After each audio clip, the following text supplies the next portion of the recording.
What's up to my friends on YouTube? Today I'm going to be showing you how to create a station based around a song on SoundCloud. If you're familiar with other music platforms, a lot of them have an option where you can play one single song and it will play similar songs of that genre and artists, and including artists that the station has worked with in the past. So what you are going to do in order to do this is click on the song that you want to create a station for.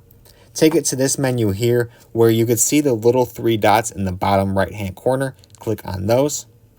And then you'll see about the fourth option down, there's a button called Start Station.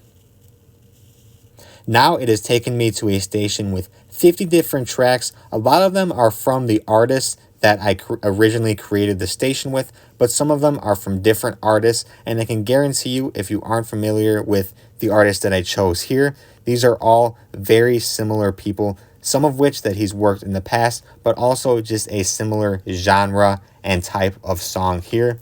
You could click the shuffle button and you have your own station. You could do this with whatever song you like, and it will come up with similar songs and create a station for yourself. It is super simple to do and customize and mess around with. If you did have any questions though, feel free to leave them down below and I'll get back to you as soon as possible. If you did find this helpful today, leave a like and subscribe if you haven't already. Thanks for watching, and I'll see you in the next one.